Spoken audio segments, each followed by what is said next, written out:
और आज के वचन के लिए हम प्रभु को धन्यवाद करते हैं कि ये बहुत अच्छा जो वचन है अभी हम लोगों ने देखा है, इसको पढ़ा है, इसको सुना है। परमेश्वर इस वचन के द्वारा आज की सुबह हम सब लोगों को कुछ बातें हैं बताना चाहता है, कुछ बातों के विषय में वो हमें उत्साहित करना चाहता है। भजन संहिता 22 में जो लिखा है वो चीज लिखा है जो इस भजन के लिखने के करीब 750 साल जो घटना घटने वाली थी। 750 साल के बाद एक व्यक्ति के मन की बातें इसमें लिखी है जो मरने वाला था और वह क्रूस पर चढ़ा हुआ था, जिसका नाम प्रभु यीशु मसीह है। हालेलुया। क्योंकि पवित्र आत्मा दाऊद के मुंह से उन बातों को, उस एहसास को दिखवा रहा था, क्योंकि हम जानते हैं कि यीशु मसीह क्रूस पर आपके मेरे पापों के लिए मारा गया। लेकिन जिस समय वो क्रूस के ऊपर चढ़ा हुआ था उसके मन में कुछ ख्याल आ रहे थे। आपको पता है, जब एक व्यक्ति दूसरों के लिए भलाई करता है, जब एक व्यक्ति दूसरों के लिए अच्छा करता है, जब एक व्यक्ति दूसरों को कुछ अच्छा देता है, तो उसके बाद भी जब लोग उसका मजाक उड़ाते हैं, उसको परेशान करते हैं और उसके बारे में उल्टी उल्टी बातें बनाते हैं, तो उस समय उस व्यक्ति को कितना दुख होता है, वो यहाँ पर इस वचन के अंदर बताया गया है।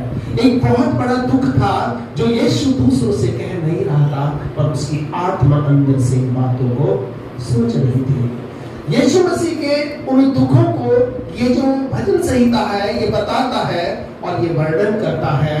और जिस प्रकार से हम परमेश्वर के वचन में यीशु के जो क्रूस का समय था, जब उसको हम देखते हैं कि यीशु मसीह क्रूस पर चढ़ाया हुआ था, यीशु मसीह क्रूस पर चढ़ा हुआ था, तो वहां पर उसके मन में एक सवाल था और वो सवाल यहाँ पहले वचन में लिखा है, कोई पढ़ देगा इसको।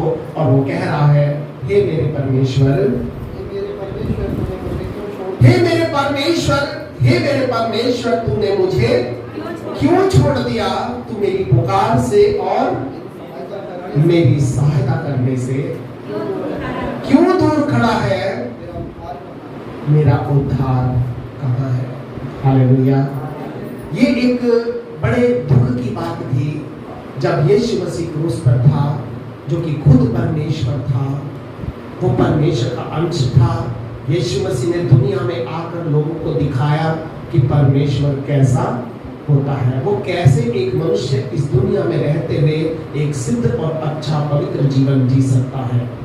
यहाँ पर ये व्यक्ति जो है, जब दाऊद के द्वारा ये भजन लिखा हुआ है, इसमें ऊपर ही लिखा हुआ है और इसके ऊपर एक शीर्षक दिया हुआ है कि मनोव्यथा की पुकार और स्तुति गान। मनोव्यथा कि मन में एक व्यथा थी, मन के अंदर एक दुख था। आज आप और मैं जब इस दुनिया में रहते हैं, कई बार हम प्रार्थना करते हैं, कई बार हम वचन को पढ़ते हैं, कई बार हम यीशु के बारे में दूसरों को बताते हैं, लेकिन कई बार परमेश्वर जो है हमारे जीवन को एक नई मोड़ की तरफ मोड़ देता है और हम कई बार सोचते हैं कि प्रभु हमारे साथ ऐसा क्यों हो रहा है, हम इतने दुख को क्यों उठा रहे हैं, हम इतनी पीड़ाओं में क्यों जी रहे हैं। क्योंकि आज यीशु मसीह ऐसी अवस्था में खड़ा हुआ था कि उसके पास में खड़े हुए भी लोग उसका ठट्ठा कर रहे थे कि देखो इसने दूसरों को बचाया, आज खुद इसको कोई बचा नहीं रहा है। एक ऐसी परिस्थिति, क्योंकि परमेश्वर का एक सिद्धांत है कि वो महिमा लाने से पहले कष्टों को लाता है। हालेलुया। परमेश्वर का सिद्धांत है कि वो आपको ऊंचाई पर इससे पहले पहुंचाए, वो एक बहुत बड़ी जंगल की तराई में आपको लेकर के जाएगा। बाइबल में लिखा है, चाहे मैं घोर अंधकार से भरी हुई तराई में चलूं तो भी हानि से नहीं डरूंगा, क्योंकि तू मेरे साथ रहता है। परमेश्वर आज आपके और मेरे साथ में रहता है और इसलिए कई बार हमारे मन में अगर ये सवाल आए कि हे मेरे परमेश्वर, तूने मुझे क्यों छोड़ दिया, तो हमें ये मान करके चलना है, ये सफर है जंगल का, इसके बाद एक कनान देश मेरे जीवन में अभी आना बाकी है। हालेलुया। एक ऐसी जगह जहां पर दूध और मधु की धाराएं मेरे जीवन में बहेंगी और मैं लोगों को कहूंगा कि, और मैं लोगों के लिए वो कर सकूंगा, लोग मेरे जीवन में वो देख सकेंगे जो उन्होंने शायद जीवन में पहले कभी नहीं देखा। क्योंकि यीशु मसीह जब क्रूस पर था और क्रूस पर से होने के बाद मुर्दों में से जी उठा, तो बाइबल बताती वो जीवित तुरंत स्वर्ग की तरफ क्या कर लिया गया, उठा लिया गया। इतिहास में कभी कोई व्यक्ति जिंदा स्वर्ग में नहीं जा पहुंचा है। इतिहास की पुस्तकों में कोई व्यक्ति मर करके जिंदा नहीं हुआ है। और इसीलिए ध्यान रखना, आपके मेरे जीवन में जितना भी कष्ट, जितनी भी परेशानी ज्यादा होगी, उतना ही ज्यादा क्या होगा, महिमा आने वाली, महिमा हमारे जीवन में उतना ही हमें इंतजार करना पड़ेगा। हालेलुया। इसलिए कष्टों से, परेशानियों से हमें घबराना नहीं है, हमें हमेशा अपने परमेश्वर पर विश्वास रखना है। कई बार हम प्रार्थना करते हैं, प्रभु ये कष्ट दूर क्यों नहीं हो रहा, ये बीमारी दूर क्यों नहीं हो रही, मेरे पैसे की तंगी क्यों दूर नहीं हो रही, मेरे शादी का इंतजाम क्यों नहीं हो रहा, मेरे परिवार में और चीजों का इंतजाम क्यों नहीं हो रहा। लेकिन ध्यान रखना, हम कई बार परमेश्वर से प्रार्थना करते हैं, वो उस समय हम चुप रहता है। और ध्यान रखना, जिस समय परीक्षा चलती है, जिस समय इम्तिहान होता है, तो शिक्षक क्या रहता है, चुप रहता है। क्यों? क्योंकि अब तुम्हारा टाइम है, ये काम तुम्हें करना है। हालेलुया। तो जिस समय हमारे जीवन के अंदर परीक्षा चलती है, जिस समय हम सोचते हैं कि शायद कोई हमें कुछ बता दे, जब हमसे परीक्षा में, एग्जाम में हम होते हैं, कुछ आता नहीं तो इधर उधर को नजर करते हैं, थोड़ा सा बता दे, थोड़ा सा मेरा एक आधा क्वेश्चन करा दे। लेकिन उस समय शिक्षक सामने रहता है, उसे डर भी रहता है। क्यों? क्योंकि उस परीक्षा को आपको खुद को झेलना है। उसमें आपको झेलने के लिए सिर्फ आप ही उसमें है, कोई दूसरा आकर के आपको उसमें मदद करने वाला नहीं है। और इसलिए जब आपके मेरे जीवन के अंदर इम्तिहान चलता है, तो कोई आवाज ऊपर से सुनाई नहीं देगी। हालेलुया।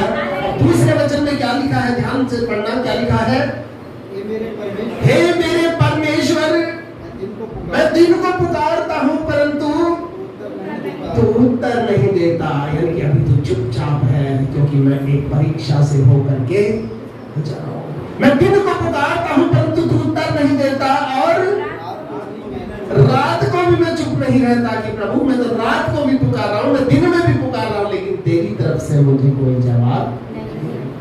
हम कई बार दुखों में होते हैं प्रियो, कई बार हम लोग जो है कष्टों में होकर गुजरते हैं, कई बार हम तंगी में होकर के गुजरते हैं, कई बार हम ऐसी मुश्किल में आ पड़ते हैं, हम सोचते हैं कि प्रभु शायद तू हमारी बात का जवाब नहीं दे रहा है।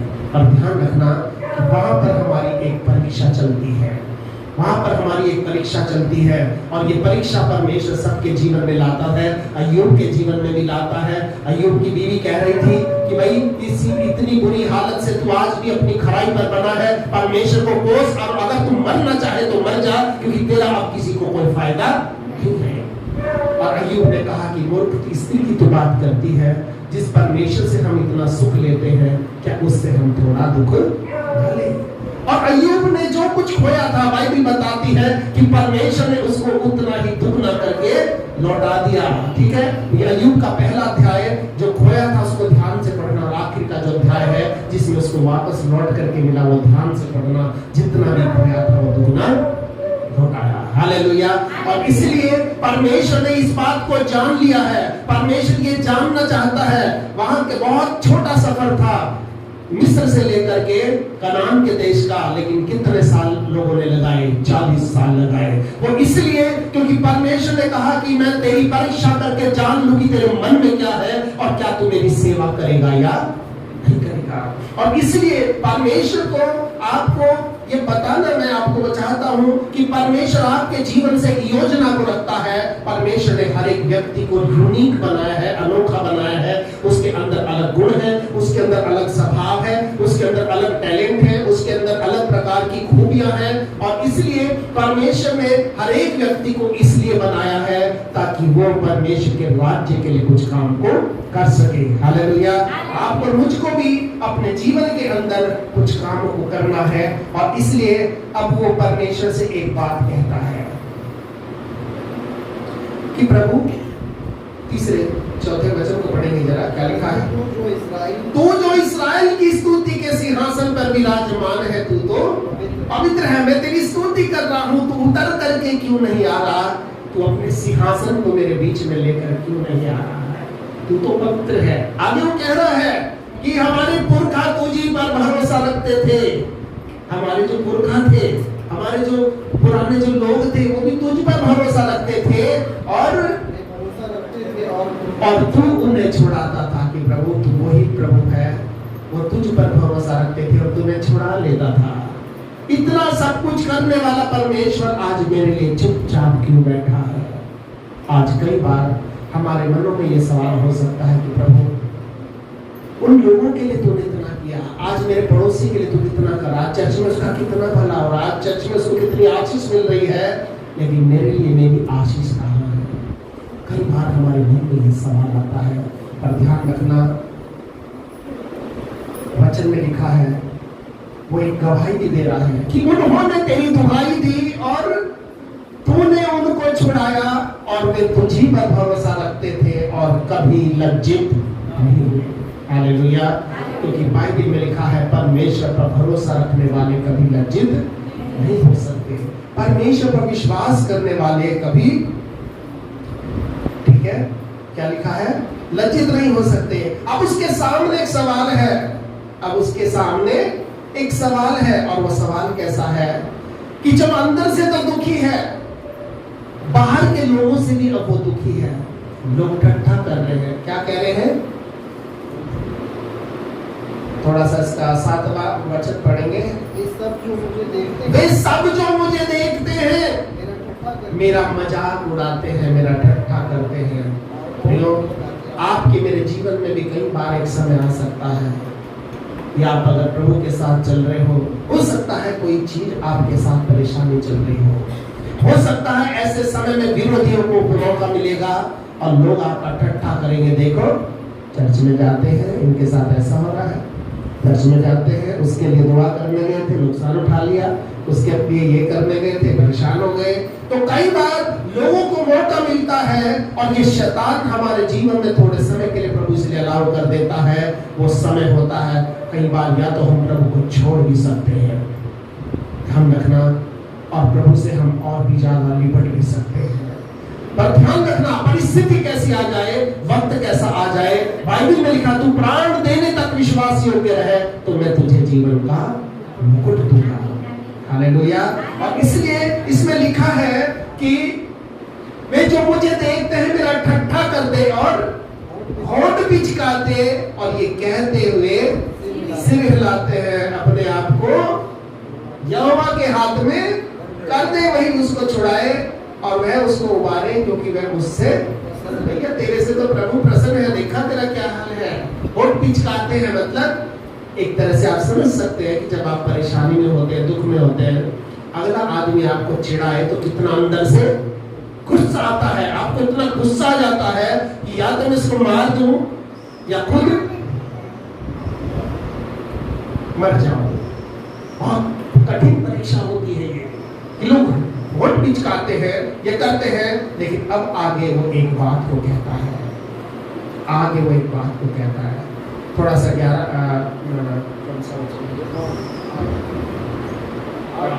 9 वचन से पढ़ेंगे थोड़ा सा। परंतु तू ही ने मुझे गर्भ से निकाला, लेकिन इसको मालूम है कि प्रभु तू ही ने मुझे गर्भ से निकाला, और जब दूध पीता बच्चा था, जब मैं दूध पीवा बच्चा था तब तू ही ने मुझे भरोसा रखना सिखाया। हालेलुया। ध्यान रखना, यीशु का जो जन्म हुआ था ये बहुत आत्मा से प्रेरित जन्म था। जब यीशु मसीह दुनिया में पैदा हुआ, देश की स्थिति अच्छी नहीं थी। जब यीशु का जन्म हुआ उस समय 2-2 साल के जितने भी लड़के थे, जितने भी बच्चे थे, सबको क्या करा दिया? हेरोदेस ने मरवा दिया था।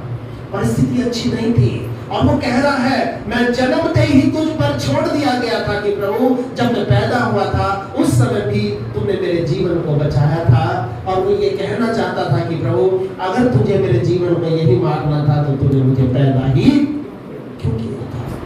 मैं जन्मते ही तुझ पर छोड़ दिया गया और माता के गर्भ से ही तू मेरा ईश्वर है, मुझसे दूर ना हो क्योंकि संकट निकट है और कोई मदद करने वाला भी नहीं।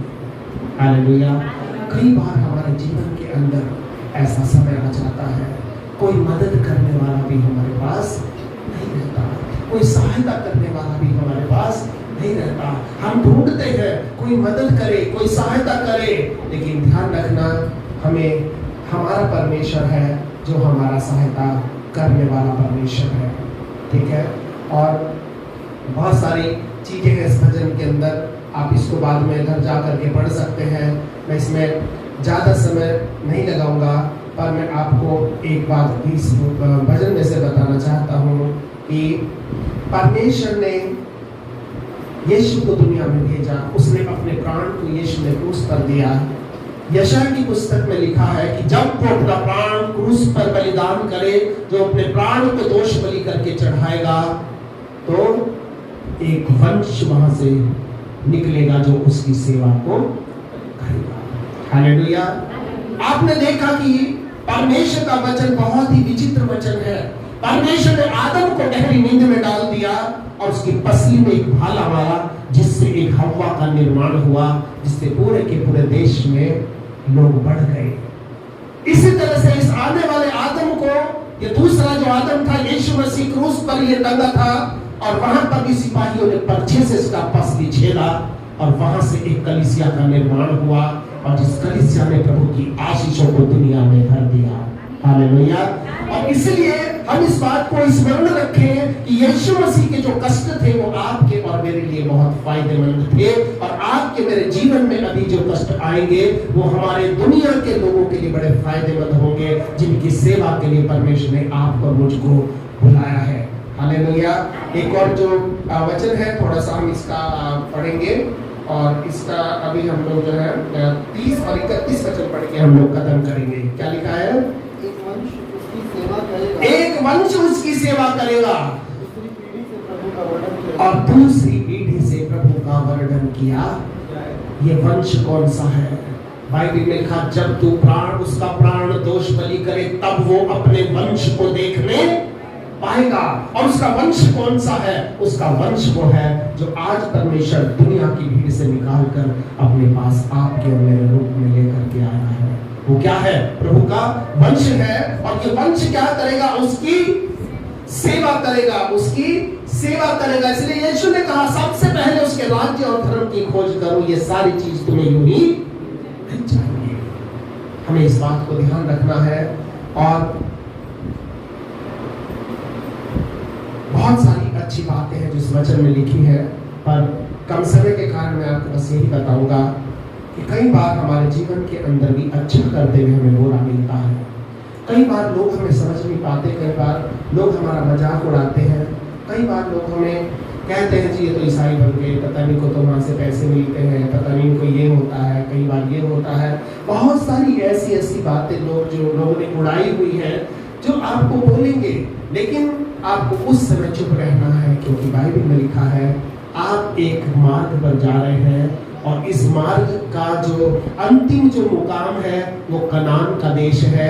थोड़े समय पीड़ा उठाने के बाद, थोड़े समय कष्टों के उठाने के बाद परमेश्वर आपको ऐसे स्थान में ला करके खड़ा करेगा जहां पर आपको किसी बात की कोई कमी नहीं होगी। परमेश्वर आपके जीवन को और आपके परिवार को पूरी तरह से आशीषित करेगा और आपके जीवन को अपनी बरकतों से भरेगा। परमेश्वर इस वचन के द्वारा हम सबको आशीष दे।